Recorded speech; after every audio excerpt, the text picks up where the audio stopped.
Assalamualaikum warahmatullahi wabarakatuh. Bismillahirrahmanirrahim. Alhamdulillahi hamdan katsiran tayyiban mubarakan fihi kama yanbaghi li jalali wajhikal karim wa li 'azimi sultanik. Allahumma salli ala sayyidina Muhammadin abdika wa rasulika nabiyil ummi wa ala alihi wa sahbihi wa sallim. Na'udzu bi kalimatillahi tammati min syarri ma khalaq. Bismillahilladzi la yadurru ma'a ismihi syai'un fil ardi wa la fis sama' wa huwas samiul 'alim. Allahumma adfa'na al-waba wal ghala wal riba waz zina wal mihan wa su'al fitan ma dhahara minha wa ma batan an baladina hadha khassatan wa an sa'il biladil muslimina 'amatan ya rabbal alamin. Nawaitu ta'alluma wa ta'lim wa tadhakkura wa tadhkir wa naf'a wal intifa' wal ifadah wal istifadah wal hatha 'ala tamassuki bi kitabillah wa sunnati rasulih wa du'a ila al huda wa dalalah 'ala al khair ibtigha'a wajhillah wa mardatihi wa qurbihi wa thawabihi lillahi ta'ala. Allahumma raddina biqada'ika wa sabirna ala bala'ika wa auzi'na syukra ni'ma'ika. Ya Allah, jadikan kami redha menerima takdirmu, jadikan kami sabar menerima ujian darimu, dan bimbinglah kami untuk sentiasa syukur kepada nikmatmu. Yang dihormati para pegawai dan juga para sukarelawan Masjid Negeri Sultan Ahmad I, seterusnya tuan-tuan guru, para alim ulama, para habaib, muslimin, muslimat, hadirin hadirat, tuan-tuan puan-puan, moga-moga dirahmati Allah sekalian. Sebelum kita memulakan pengajian, marilah sama-sama kita membacakan umul kitab. Moga-moga pertemuan ini ada keberkatan. Rabbana taqabbal minna bisiril Fatihah.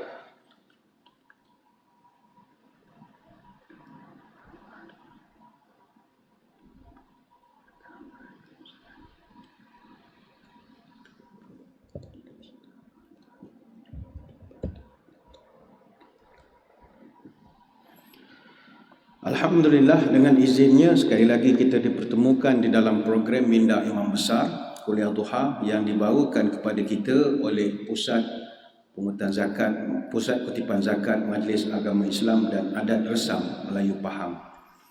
Untuk musim yang ketiga ini kita menggunakan sebuah kitab asalnya daripada bahasa Arab, Al-Wasiyatu bi Ba'di Sunani Shibhil Mansiyah, atau yang telah diterjemahkan kepada 100 sunnah Rasulullah sallallahu alaihi wasallam yang dilupakan. Kepada yang baru memiliki buku ini merupakan terjemahan yang mana asalnya dikarang atau disusun oleh Dr. Haifa binti Nasir bin Abdullah Ar-Rashid yang merupakan Profesor Madya di Jabatan Akidah dan Doktrin Kontemporari di Fakulti Usuluddin Universiti Islam Imam Muhammad Ibn Saud di Riyadh. Untuk terjemahan kitab kita ini ada 322 muka surat. Buku ini ada 18 bab yang disusun dalam kategori-kategori sunnah yang berbeza. Dia ada sunnah bab bersuci, junub, siwak, azan, solat dan berbagai-bagai lagi. Dan pada minggu lalu kita mulakan bab yang kelima. Kita dah bercerita bab yang kelima, iaitu pelbagai sunnah yang berkaitan dengan solat, iaitu kita belajar tentang sutrah ataupun penghadang. Dan kita masih lagi sebenarnya di dalam bab yang kelima ini. Dan kita bincangkan masa itu, kalau masih ingat, tentang sutrah ini adalah kepentingan kita meletakkan sesuatu halangan. Sebab itu bagi orang yang nak lalu di hadapan orang yang semayang ini kena ada peringatan. Dalam kitab Al-Mu'tamad Fiqh Syafi'i disebutkan haram kita lalu di depan orang semayang kalau di depan orang itu diletakkan penghalang. Tapi kalau lebih dari penghalang itu tak adalah masalah. Maknanya cross dalam kawasan yang dia buat, wilayah itu, tak boleh kita berjalan di tengah-tengah itu. Lau ya'lamul maru baina yaday musalli madza alaih lakana an yaqifa 40 khairan lahu min an yamura baina yadayhi. Kalaulah seorang tahu betapa besarnya kesalahan yang dikenakan ke atas orang yang berjalan di hadapan orang yang sembahyang, nescaya dia akan berdiri selama 40. 40 ni ada khilaf lah, ataupun perawi-perawi hadis, antaranya Abu An-Nadir, dia mengatakan dia tak perasan sangat 40 tu 40 hari, 40 bulan ataupun 40 tahun. Tapi yang penting 40 ni jumlah yang besar. Kalau 40 minit pun besar. Jadi Nabi kata tunggu, itu jauh lebih baik. Kalau kita dah letak penghalang, orang tetap lalu. Apakah yang kita dah bincangkan minggu lalu? Sunat hukumnya bagi orang yang sedang semayang ada penghalang. Kalau orang lalu juga, tahan orang itu dengan menggunakan tangannya. No entry lah. Dan kalau tak letak sutra, tak boleh halang orang. Sebab orang tak tahu awak tengah semayang. Ni akan tengah berfikir ke, bertafakur ke, exercise ke. Jadi adakah makmum semayang berjemaah kena letakkan sutra? Tak perlu. Sebab sutrahnya orang bermakmum berimam ni adalah imam dia, itu adalah sutrah dia. Sutrah ni lebih kepada orang yang munfarid, semayang bersendirian, ataupun orang yang dia merasakan bahawa akan banyak gangguan terhadap laluan dia. Biasa ini berlaku di tempat publik, semayang di surau RNR misalnya, ada masa dekat tiang sini, dekat sini. Kita tak tahu orang ni semayang ke tengah betul ke terkong, tak tahu. Jadi dengan meletakkan sesuatu, dia semayang. Jadi itu tujuan diletakkan sutra. Baik, untuk tajuk pada pagi ini, kita muka surat 36, kita akan membincangkan tentang solat dengan memakai selipar ataupun kasut. Pertama, saya peringatkan, perbahasan untuk tajuk ini pasti menimbulkan polemik ataupun salah faham, khususnya di kalangan orang yang semangat agama tinggi tapi ilmu tak ada. Sudah pasti perbahasan ini orang akan kata, beratlah masjid negeri mengajar tak betul lalu. Kita jumpa orang-orang yang begini ramai. Tapi seperti kata pepatah Arab, an-nasu a'da'u ma jahilu. Manusia akan sentiasa bermusuh dengan benda yang dia tak kenal. Kita akan sentiasa marah-marah terhadap benda yang kita tak tahu. Kejahilan menyebabkan kemarahan. Saya masih ingat, sebelum kita bincang, 30 Julai tahun 2021, Masjid Negeri Sultan Ahmad I ketika itu, kita minta jemaah semayang Jumaat untuk masuk ke masjid terus bawa kasut. Macam kita di Mekah lah, masuk ke dalam beg plastik, orang panggil supik. Masuklah supik, masuk dalam beg plastik. Dan beg plastik tu pun kita sediakan. Nak bagi beg macam Masjidil Haram tak mampu lah, kita bagi beg plastik free. Bawa masuk. Apa tujuan? Supaya menurut pengamatan kami, bila orang keluar sembahyang Jumaat, dia nak mengambil kasut. Bila masa dia mengambil di rak itu, masa tu agak rapat.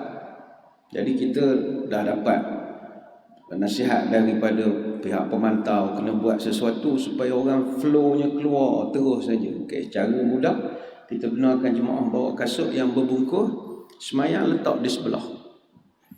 Nanti dah habis sembahyang, ambil terus keluar. Jadi tak ada nak mengambil kasut. Bila kita buat begitu, adalah jemaah 2-3 orang yang meninggi suara bercakap dengan kami. Ni ajaran mana ni? Ajaran mana ni yang benarkan masuk kasut ke masjid? Ajaran mana? Masjid negeri nak nyesatkan orang belaka ni? Boleh bawa kasut. Tahu tak kasut tu najis? Macam-macam lah. Kok ia pun sayang ke masjid, mulut jangan lebih laju dari akal. Bodoh jangan tunjuk. Santun menegur aluh. Santun menyapa manis muka. Adab menegur biar baik-baik. Syarak dan adab mesti ditilik. Menegur jangan semena-mena, supaya tidak jadi bencana. Menegur jangan sampai menista, supaya tidak jadi silang seketa. Nak menyapa tengoklah rupa, sebelum menegur tengoklah umur. Orang asal tak tahu awak bodoh, lalah orang tahu lah bodoh rupanya. Ingatkan tak bodoh. Dia telah menunjukkan kebodohan dia. dengan meninggi-ninggikan suara, marah orang bawa kasut. Itu baru tengok jemaah masuk kasut berbungkus, dia dah koyak. Habislah dia sebut Masjid Negeri Dajjal lah, Freemason lah, sesat barat masuk neraka untuk imam. Saya tak boleh bayang kalau orang ni dia belajar hadis pagi ni boleh semayang pakai kasut dalam masjid. Saya tak tahu apa istilah lagi dia akan lemparkan pada kita. Orang begini dia tak pernah ke Mekah. Kalau perempuan tuan-tuan biasa ke Mekah, kasut ini benda biasa di dalam masjid. Boleh di Mekah pakai kasut ke tak? Pakai. Yang bertugas di Hajar Aswad, yang berdiri di baju coklat tu, pakai. Tapi ni kita akan bahaskan lah. Saya teringat cerita yang bahagia Datuk Seri Major General Datuk Seri Jamil Khair Baharu, sekarang dah jadi penasihat agama Yang Amat Berhormat Perdana Menteri. Dulu dia jadi Menteri Hak Ehwal Agama zaman Datuk Seri Najib, Kabinet Datuk Seri Najib. Tahun 2015 ni dia bercerita ke saya. Tahun 2015 masa tu Raja Abdullah bin Abdul Aziz As-Saud mangkat. Raja Arab Saudi mangkat. Jadi bila mangkat masa tu Datuk Seri Najib ada di Switzerland. Ada forum di World Economic Forum di Switzerland. Jadi bila Datuk Seri Najib dapat maklumat kemangkatan Raja Abdullah, jadi Malaysia dengan Saudi ni begitu baik sekali hubungan. Dia tinggalkan mesyuarat, terus beritahu ke Datuk Seri Jamil, pergi terus ke Riyadh. Jadi mereka pun pergi ke Riyadh. Ini cerita dia lah. Sampai di Riyadh, mereka terus pergi ke Masjid Imam Turki bin Abdullah di Riyadh, mana jenazah diuruskan di situ, dikapankan, disemayangkan. Jadi dia cerita masa masuk masjid tu, semua arak-arak syekh-syekh dalam masjid Imam Turki bin Abdullah Riyadh semua pakai kasut dalam masjid. Masa tu dia heran juga. Kita heran bukan masalah ilmu kita faham, canggung. Isunya canggung saja. Tapi kasut dia orang masa dia semayang sunat tahiyat masjid ke bersih, bukan kasut kita. Tapak dia macam baru beli. Benda orang besar-besar, pembesar-pembesar Saudi tu. Tahun 2017, Raja Saudi yang sekarang, Raja Salman bin Abdul Aziz As-Saud, dia melawat Indonesia, lawatan resmi. Jadi Raja Salman dan juga rombongan dia singgah semayang di Masjid Istiqlal, ni tengah kota Jakarta tu, masjid besar. Dia semayang pakai kasut. Kecoh lah dalam internet. Internet ni kan ramai mufti wilayah internet kita panggil. Dia buka kitab itu, buka kitab ini. Jadi ini kita nak terangkan hadis-hadisnya ya. Baik, yang ada kitab buka muka surat 36. Ada 5 hadis, kita bacakan hadis-hadisnya dahulu. Pertama kita lihat syarahnya sedikit. Bismillahirrahmanirrahim. Syekh ahli hadis Muqbil bin Hadi Al-Wadi Al-Yamani dalam kitab Majmu' Rasail Ilmiyah muka surat 3 menjelaskan solat dengan memakai slipper dan sebagainya adalah antara sunnah yang ditinggalkan manusia zaman sekarang. Ibnu Muflih dalam kitab Al-Adab Syar'iyyah menulis sebuah bab yang berjudul Fasal disunatkan solat dengan bersandal, bersepatu lah. Syekh Taqiyuddin ataupun Ibn Taymiyah menyebut dalam bukunya solat dengan memakai slipper atau seumpamanya adalah disunatkan. Berikut adalah sejumlah hadis berkaitan dengan masalah ini. Pertama, daripada Abu Maslamah Sa'id bin Yazid Al-Azdi radhiyallahu anhu disebutkan, Sa'altu Anas bin Malik, akana an-nabiyyu yusalli fi na'layhi? Qala, na'am. Aku pernah bertanya kepada Anas bin Malik, pernahkah Nabi semayang dengan memakai sepasang kasut ataupun sandal? Jawab Anas, pernah. Dan Anas ini adalah pembantu Nabi, dia tahu Nabi. Hadis Bukhari, Muslim dan Tirmizi. Justru Abu Maslamah berkata, dan para ulama, yakni agamawan, sepakat untuk mengamalkannya. Yang kedua daripada Hammam bin Haris radhiyallahu an, katanya, ra'aitu Jarir bin Abdullah bala thumma tawadda'a wa masaha ala khuffaihi thumma qama fa shalla fa su'ila fa qala ra'aitu Nabi sallallahu alaihi wasallam sana'a mithla hadha. Aku pernah melihat Jarir bin Abdullah buang air kecil, kemudian berwuduk dan mengusap kedua sandalnya. Setelah itu dia berdiri dan semayang. Bila ditanya, beliau menjawab, dulu aku pernah melihat Nabi SAW berbuat seperti ini. Hadis Bukhari. Hadis yang ketiga daripada Mughirah bin Syu'bah, katanya, wada'tu Nabi SAW famasaha ala khuffaihi wa shalla. Aku memberi air kepada Nabi, lalu baginda mengusap kedua sandalnya dan salat. Hadis Bukhari. Yang keempat daripada Amr bin Shu'aib, daripada ayah dan datuknya Abdullah bin Amr bin As, katanya, ra'aitu Rasulullah sallallahu alaihi wasallam yusalli hafiyan wa munta'ilan. Dulu aku melihat Nabi sembahyang baik dengan tidak memakai alas kaki ataupun memakai sandal. Hadis riwayat Ahmad, Abu Daud, Ibn Majah. Hadis yang terakhir dari Abu Sa'id Al-Khudri radhiyallahu anhu, anna Rasulullah sallallahu alaihi wasallam shalla fa khala'a na'alayhi fa khala'a an-nasu ni'alahum falamma sarafa qala lima khala'tum ni'alakum faqalu ya Rasulullah ra'aynaka khala'ta fa khala'na qala inna Jibril atani fa akhbarani anna bihima khubusan idza jaa ahadukumul masjid falyuqallib na'alayhi falyanzur fima fa in ra'a bihima khubutan falyamussuhu bil ardi thumma liyusalla fihima. Rasulullah SAW semayang dan membuka kedua kasutnya, maka orang lain pun ikut membukanya. Bila baginda selesai, baginda bertanya, kenapa kamu buka kasut? Sahabat menjawab, ya Rasulullah, tadi kami tengok Tuhan buka, kami pun buka. Nabi jawab, tadi Jibril menemuiku dan memberitahuku bahawa pada kedua kasutku ada kotoran.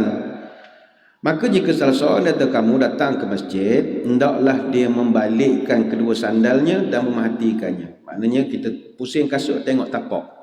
Kalau ada kotor, gosokkan ke tanah, kemudian gunakanlah untuk sembahyang. Hadis riwayat Ahmad dan Abu Daud. Kesimpulannya, hadis yang berkaitan dengan masalah ini sangat banyak.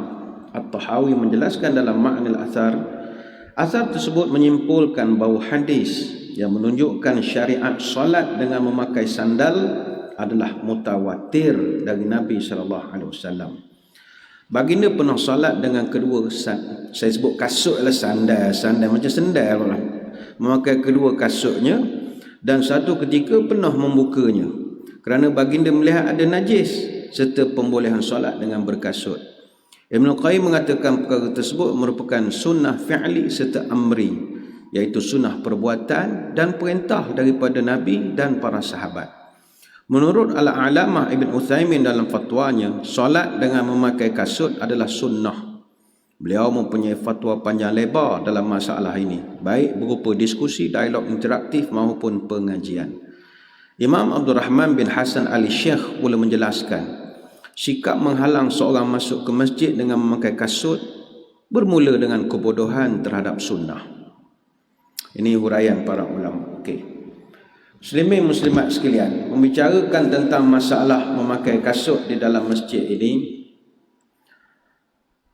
kita kena lihat bahawa sebenarnya mungkin tuan-tuan puan-puan bila dengar hadis ini, kita akan buat satu kesimpulan, oh, Nabi dulu tak pakai kasut sebab masjid dia tak ada alas, dia tanah begitu ya. Mana sabahlah ustaz, tak pakai kasut, dia pakai kasut. Kita kapek lawa, tak ada pasal nak pakai kasut. Mana hak boleh ubah, kita ubahlah ustaz. Mungkin ada orang yang berfikiran begitu. Sama macam isu kayu sugi yang kita bincangkan, ada respon yang kita terima, ustaz ni old school sangat. Zaman Nabi tu tak ada ubat gigi, tak ada berat gigi, tonyolah pakai kayu sugi, kayu siwak. Sekarang macam-macam pesen dah ustaz. kita model lah sikit. Ada pandangan begitu. Cuma saya khawatir akan datang sama pun tak payah pakai tanah lagi dah. Ustaz, zaman Nabi tak ada kloro, itu dah pakai tanah. Kita ni model. Kalau tak dikawal pemikiran begini, ini dia panggil orang liberal. Orang yang menjadikan akal sebagai Tuhan. Kita lihat perbahasan para ulama tentang hal ini. Sebenarnya Nabi solat guna kasut bukan semata-mata sebab ataupun kerana isu lantai Masjid Nabawi tak ada kapet. No.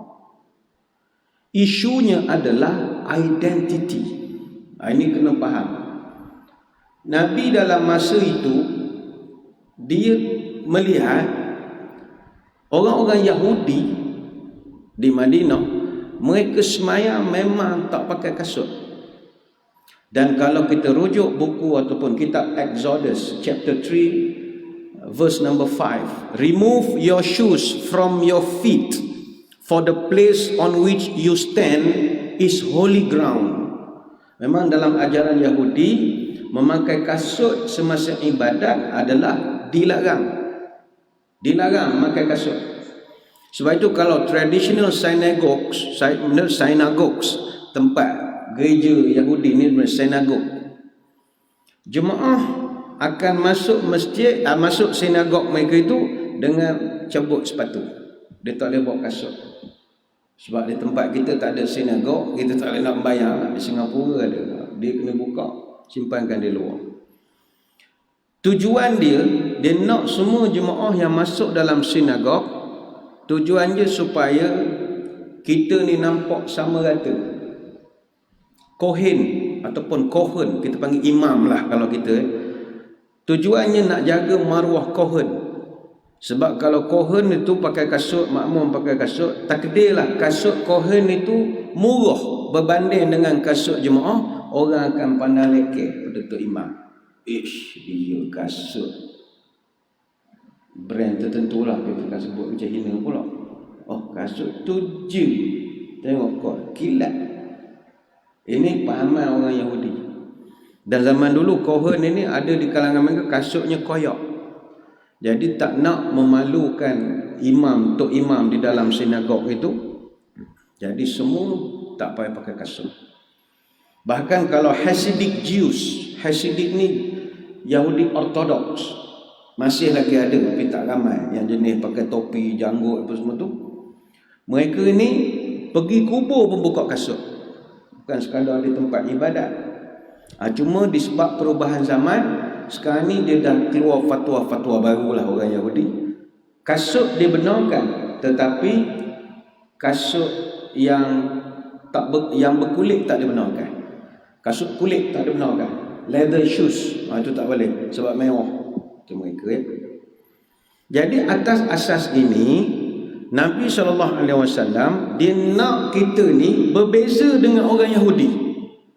Dalilnya hadis daripada Syaddad bin Aus, khaliful yahuda fa innahum la yusalluna fi ni'alihim wala khifafihim. Berbezalah kamu dengan orang Yahudi. Sesungguhnya mereka tidak semayang sambil memakai kasut ataupun khuf, kata Nabi. Hadis riwayat Abu Daud. Dan semayang menggunakan kasut ataupun sepatu ini adalah sesuatu yang lumrah di zaman Nabi. Tidak ada yang pelik pada zaman itu. Dan kalau tuan-tuan puan-puan perasan, kita selalu pergi mengaji, dengar ceramah dan macam-macam.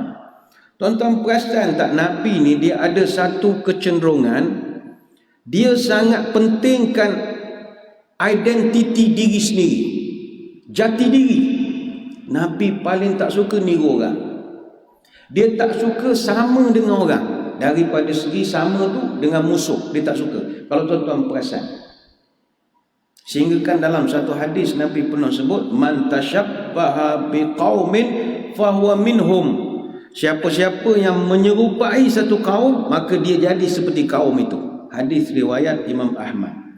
Ingat lagi tak pertukaran kiblat? Apa sebab? Nabi dia tak sedar kiblat dia sama dengan orang-orang Yahudi. Tapi dia tak cakap. Namun Allah rekodkan dalam Quran. Itnara taqalluba wajhika fis sama'i falanuwalliyannaka qiblatan tardaha fawalli wajhaka syatral masjidil haram wa haitsuma kuntum fawallu wujuhakum syatrah. Sesungguhnya kami, kata Allah, melihat mukamu memandang ke arah langit, maka sesungguhnya kami akan memalingkan kepada kiblat yang kamu sukai. Fala yuwalliyannaka. Nabi itu dia dalam hati dia, kerana lah kiblat ni dapat tukar ke Mekah. Tapi dia tak cakap, Allah tahu. Maka palingkanlah muka kamu ke Masjidil Haram di mana saja kamu berada. Palingkanlah muka kamu ke arahnya. Surah Al-Baqarah 144. Baik itu di Madinah ada masjid Qiblatain, masjid dua kiblat. Satu mengalir ke Masjidil Aqsa, satu mengalir ke Masjidil Haram. Nabi dia tak nak serupa dengan orang, terutama dengan musuh. Contoh lain, contoh ingat ataupun tidak, Nabi suruh kita buka puasa cepat. Azan je terus buka. Apa tujuan? La yazalu dinu zahiran ma ajjala an-nasu fitra li anna al-yahuda wan nasara yuakhiruna. Agama ini akan sentiasa menang kalau umat aku menyegerakan berbuka puasa. Apa sebab?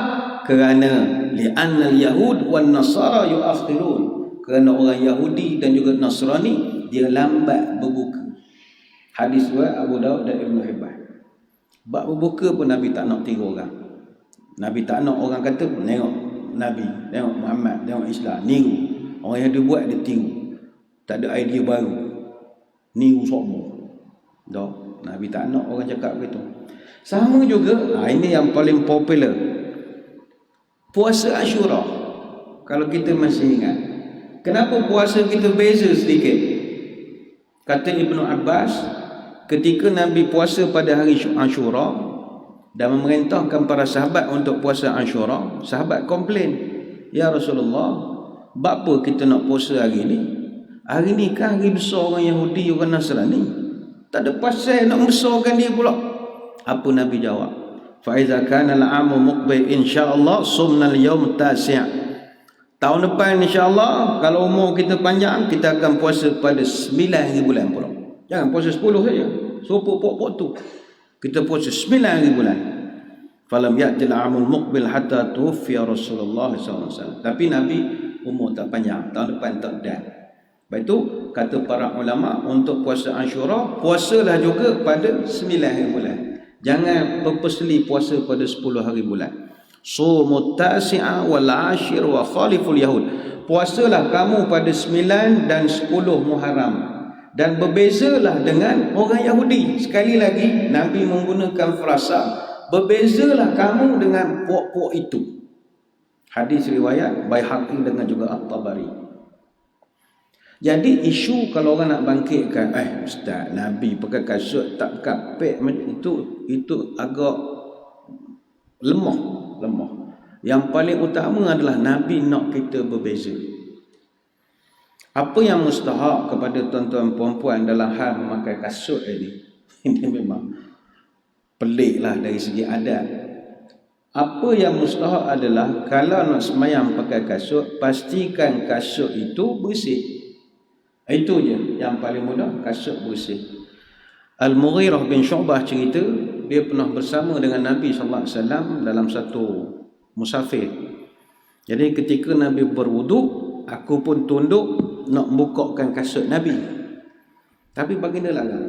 Nabi kata, "Da'huma fa inni adkhaltuhuma tahirataini." Biar, jangan buka. Kerana saya memakainya dalam keadaan kasut ini bersih.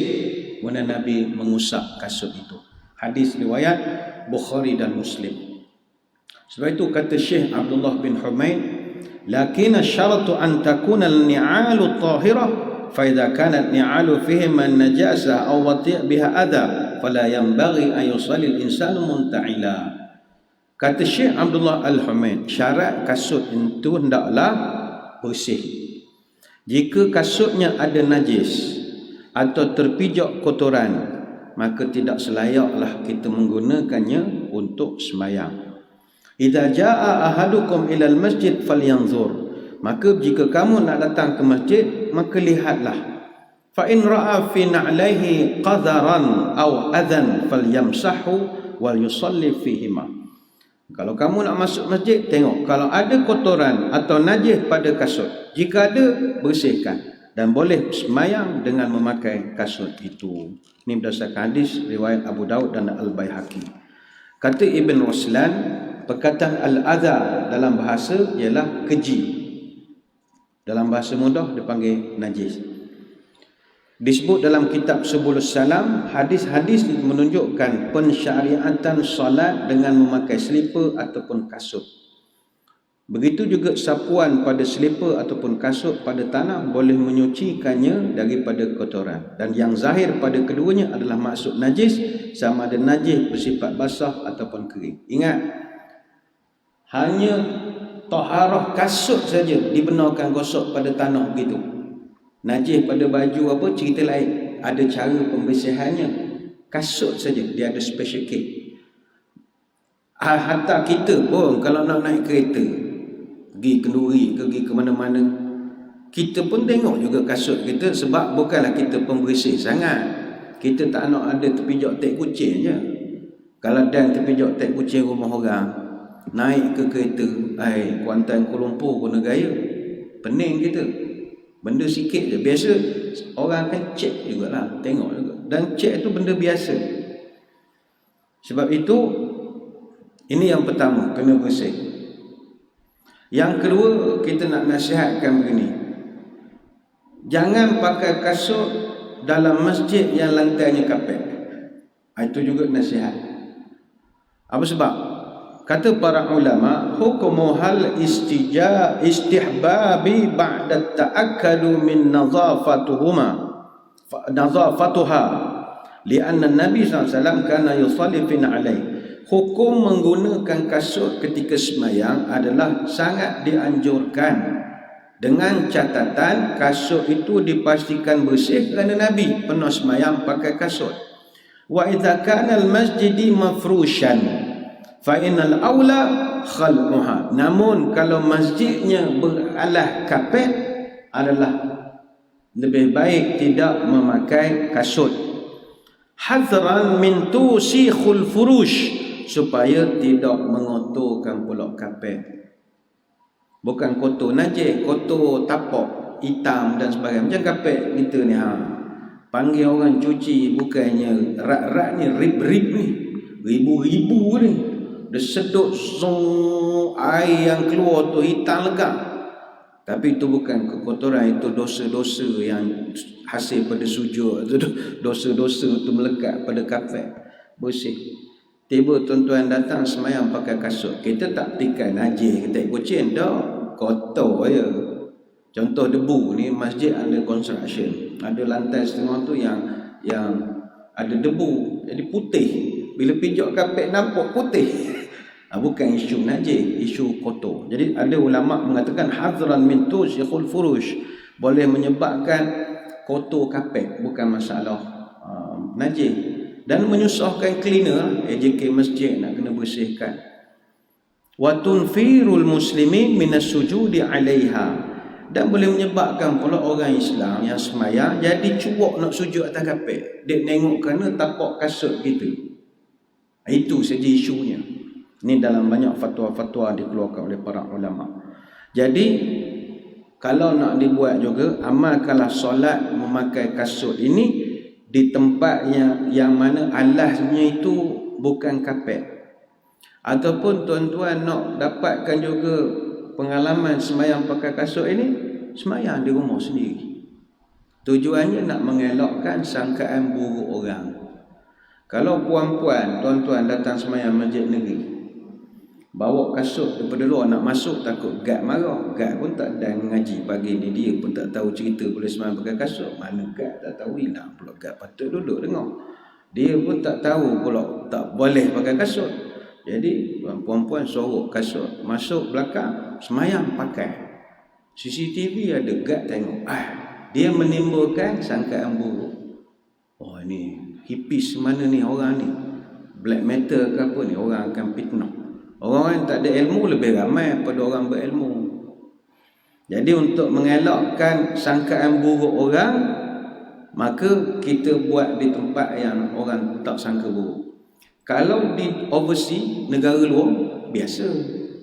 Tuan-tuan kalau sembahyang Jumaat di Paris, di London, yang tempat tak ada masjid proper lah, kadang dia sembahyang tu Jumaat penuh sampai atas jalan raya. Kalau di Paris, jadi orang sembahyang tu pakai kasut. Cuma orang Malaysia dia curok agak kan, sembahyang atas jalan buka kasut, dia berdiri atas kasut dia, penyek habis kasut but dia. Dalam hati ngapalah dia berdiri atas kasut? Kan kasut dia tu kalau dia rasa kasut dia najis lah. Tuan-tuan perempuan takkan askar nak buka kasut sembahyang. Berapa tali dia kena buka sampai ke lutut. Polis trafik nak sembahyang macam mana? Kasut dia sampai lutut. Buka zip dah siap. Nak tarik tu 2 orang, ulur kaki. Bila nak siap? Sebenarnya boleh. Tapi benda ni Allah alam lebih pada adat lah. Orang segar macam, oi samsirnya sembahyang pakai kasut. Kerana budaya kita masuk rumah pun tak pakai kasut. Jadi kita daripada dulu menganggap kasut ni benda, bukan benda yang elok lah, benda tak elok, benda duduk kaki bagi orang kita. Jadi kita mencadangkan supaya kita laksanakan solat berkasut ini pada tempat yang memungkinkan. Jadi kita simpulkan begini, dalam suasana dan uruf di Malaysia, keadaan kita berbeza. Tuan-tuan jangan nak buat di Malaysia sebab akan menimbulkan polemik. Kalau nak popular buat, kejap aja orang viralkan kita. Sebab orang jahil ramai. Orang jahil yang semangat tapi tak ada ilmu lagi ramai semangat. Justru tidak memakai kasut untuk solat semasa dalam masjid adalah perkara yang kita boleh terima. Sebab dia menjadi satu adat. Bahkan kita pun, masuk rumah kita pun kita tak pakai kasut. Dan inilah yang lebih aula dan lebih utama daripada kita memakai kasut yang dibawa ke dalam masjid untuk sembahyang. Dan perkara ini juga makruf hatta di Masjidil Haram ataupun di Masjid Nabawi pun, kita pun tinggal kasut di luar juga. Takut hilang masuk dalam beg. Orang tertentu je kita tengok sembahyang pakai kasut ni. Orang tu bukan sebarangan kasut. Adapun khuf itu lain. Khuf ni tidak ada khilaf tentang boleh pakai. Itu tak isu. Dan itu kita tak nak bincangkan. Nanti 2 topik yang berbeza. Khuf tak ada masalah. Berdasarkan nas-nas yang sahih, amalan salafus salih daripada dulu sampai sekarang. Ini tak ada isu. Cuma kasut ini jarang-jarang. Dan andai kata ada di kalangan saudara-saudari tuan-tuan puan-puan yang tidak selesa dengan isu memakai kasut ketika sembahyang, jangan pula kita mengeji atau mencaci orang yang usaha nak mengamalkannya. Dia sunnah Nabi. Sebab itu dia masuk bab ni dalam kitab, namanya sunnah Nabi yang dilupakan. Orang lupa. Kalau kita tak nak buat, itu hak kita lah atas dasar tertentu, atas sebab tertentu. Tapi sunnah Nabi ni, kalau tak dapat buat 100%, tiru pun jadilah. Sebab itu kita di masjid negeri, imam-imam kita, bilal kita semua mesti pakai stoking. Sebab kita nak buat kasut, takut orang mufarakah, pakai stoking. Makna kita nutup kaki kita lah. Mudah-mudahan dengan kita memakai itu, kita ni, ya Allah, aku ni nak meniru Nabi, dulu sembahyang pakai kasut. Jadi aku pun nak pakai, tapi jemaah garang-garang pakai stoking. Dan stoking yang staff ataupun imam kita pakai pun bukan stoking beli kedai sukan tu, tak. Bukan stoking tulis bata ke benda ke, tak ada. Memang ada stoking sembahyang. Itu ada jual di pasaran, stoking sembahyang. Macam perempuan tak payah cerita lah, memang itu dah dipakai ni. Yang tuan-tuan orang lelaki-lelaki biasanya sembahyang semua nampak jari belaka. Saya sekali pakai stoking sembahyang, bukan stoking 3 hari dah tak basuh tu, jangan. Pening makmum. Niat kita nak niru je, sebab nak pakai kasut jadi susah.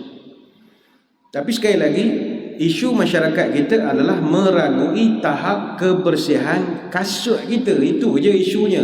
Orang kita dia agak skeptikal dengan isu kebersihan kasut sebab kasut ni bawa merata-riti. Tapi kita balik kepada tadi, Nabi berikan formula yang sangat mudah untuk nak menyelesaikan. Sebagaimana kata Abu Sa'id Al-Khudri, Nabi nak sembahyang, Nabi buka kasut, sahabat tengok Nabi buka, Nabi tanya, "Pak, pun mau buka?" "Lah, tuan buka, kau mau buka lah." Kata, "Tak, tadi Jibril datang beritahu ada najis. Jadi kau tak pakailah. Mawak lepas daripada ni kalau nak pakai, kalau nak mendatangi masjid, tengok kasut. Kalau ada kotoran, gosok ke tanah. Yakin semayang." Hadis riwayat Ahmad, Abu Daud dan Ibn Khuzaimah. Maknanya senang, mudah. Kalau tengok kasut ada kekotoran yang bersifat najis ataupun kekotoran yang kotor-kotor biasa ni, debu, cek, ketuk-ketuk sikit, gosokkan, masuk sajalah. Macam kita ada letak alas kaki yang semua kan, alas kaki yang untuk kasut, entok-entok kan, boleh saja bawa semayang. Tak perlulah begitu terperinci sampai kasut tu nak dibawa ke jabatan kimia, cek bawah mikroskop, nak swab test pula kasut ni betul. Ini was-was namanya. Was-was tak payahlah ini. Ini saya maksudkan begini. Tuan-tuan ada tak masa semayang dalam kapal terbang? Kalau Boeing yang besar, dia ada ruang semayang. Kalau naik Saudi Airlines, dekat belakang sana ada tempat semayang. Tapi kapal terbang biasa nak semayang di mana? Kat seat je. Adakah tuan-tuan semayang di seat tu pakai kasut je? Buka kasut. Oh, baik sangat. Buka kasut semayang. Atas kursi. Pakai je lah. Ini isu dia. Semayang atas jalan raya. Bermusafir negara Malaysia, banyak masjid surau ni, tempat tak ada masjid surau ni. Kita pun ada lah surat khabar lah, tindihkan dengan telefon, buat sujud atas jalan. Takkan buka kasut dengan panas tengah hari sembahyang zuhur, kadang kejap kaki kanan, kejap kaki kiri. Kasut ada pakai. Kalau segan pakai stokek. Yang penting tak ada masalah. Tapi sebab kita daripada kecil dia ajar kasut ni benda tak senonoh, kotor. Sebenarnya boleh dalam keadaan-keadaan yang memungkinkan kita, khususnya kita bermusafir ataupun kita semayang dalam keadaan tak ada sejadah. Kalau semayang ada sejadah tak ada masalah, orang kita pijak atas sejadah. Kalau tak ada sejadah, jadi pelaksanaan solat berkasut ini sama ada berdiri ataupun duduk sangat sesuai diamalkan ketika dalam pesawat, kapal terbang misalnya, atau dalam kereta api, mana tempat semayang, ataupun dalam bas ekspres. Bas ekspres boleh. Bas ekspres nak semayang di mana? Seat kita semayang. Jangan buka kasut lah. Allah buka juga kasut. Biarlah, tak ada hal. Sebab agama ni rahmat. Dia memudahkan orang, jangan buat susah-susah. Jadi sekali lagi, pelaksanaan ataupun menunaikan solat dengan memakai kasut ini, kita pulangkan kepada muslimin muslimat, gunakan common sense, kebijaksanaan. Ilmu tu ada, tapi hikmah kena ada juga. Wisdom. Ada orang ilmu ada, wisdom tak ada. Bila orang tegur tak boleh share. Oh, ini hadis Nabi, jangan begitu. Mungkin ada orang tak selesa, ada orang tak faham. Jadi common sense. Dari segi autoriti hukum tak ada masalah, buat sajalah. Jadi sudahlah buat kelakarnya, semayang musafir buka kasut, berdiri atas kasut semayang, tak buat dia orang. Yalah, mungkin tak tahu. Dah tahu dia tak pakai je kasut. Pastikan bersih, semayang saja. Dan kalau di rumah sekali-sekala nak semayang, kasut tak pakai ada kan? Semayang pakai kasut, jarang-jarang pakai kasut jogging. Lama dah tak pakai dah. Sejak PKP tak jogging lah. Bolehlah pakai. Ataupun kita di padang beramai rapat penuh di stadium ataupun di airport yang tidak menyediakan surau. Ni antara beberapa contoh saja. Jadi bolehlah kita amalkan. Sekali lagi, dalam masjid jangan. Masjid macam kita ni, sebab orang berilmu tak ramai, nanti fitnah. Saya kira sekadar itulah huraian dan keterangan kita pada pagi ini. Sekali lagi saya mengucapkan ribuan terima kasih kepada seluruh jemaah sekalian. InsyaAllah pada kesempatan akan datang kita akan membincangkan satu lagi Sunnah yang sekarang ni umat Nabi dah banyak tinggalkan, iaitu tahiyatul masjid dan memberi salam kepada jemaah. Ya, orang sekarang masuk masjid, yang dia tahu scan MySejahtera, itu dia tahu. Scan MySejahtera, ambil sejadah, sanitize. Ada ke itu? Itu pun ya juga. Jangan lupa sunnah Nabi. Sembahyang sunat 2 rakaat, beri salam. Mendekat kena beri salam. Sunnah itu. Tentang kat malah aku bagi salam kat bengkel macam-macam benda kendok malah aku tak boleh. Ini sunnah Nabi. Ni kita akan bincang minggu hadapan. Untuk kelas kita yang 22 Disember saya tak dapat nak adakan kerana ada urusan rasmi yang tak dapat dielakkan. Jadi kita anjak kelas kita pada minggu yang seterusnya lah, insya-Allah. Sikit sekadar itu kita tutup pertemuan kita dengan sedikit doa, moga majlis diberkati ilahi. A'udzubillahi minasyaitonirrajim. Bismillahirrahmanirrahim. Allahumma salli wa sallim ala sayyidina Muhammadin salatan tukhrijuna biha min zulumatil wahmi. Allahumma in kana rizqina fis sama'i fa anzilhu wa in kana fil akhirati fa in kana fil ardi fa akhrijhu wa in kana fi mu'siran fayassirhu wa in kana haraman fatahhirhu wa in kana ba'idan faqarribhu bihaqqi duhaika wa bahaika wa jamalika wa quwwatika wa qudratika atina ma ataita ibadika salihin. Ya Allah, kalau rezeki kami masih di langit turunkanlah, kalau di bumi keluarkanlah, kalau susah permudahkanlah, kalau haram sucikanlah, kalau jauh dekatkanlah. Berkat waktu duhamu, kecantikanmu, keindahanmu, kekuatanmu, kekuasaanmu, limpahkanlah kepada kami segala yang telah engkau limpahkan kepada hamba-hambamu yang soleh. Allahumma arinal haqqa haqqa warzuqna ittiba'ah wa arinal batila batila warzuqna ijtinabah wa la taj'alhu maltabisan alaina fanadhilu waj'alna lil muttaqina imama. Ya Allah, tunjukkanlah kepada kami ilmu yang benar itu sebagai kebenaran, dan rezekikanlah kepada kami untuk ikut ilmu itu. Tunjukkanlah kepada kami kebatilan itu sebagai benda batil, dan rezekilah kami untuk jauhkan daripada ilmu itu. Jangan jadikan kami terkeliru hingga kami sesat. Jadikanlah kami orang-orang yang bertakwa sebagai pemimpin. Sallallahu alaihi wasallam Muhammadin wa ala alihi wasallam.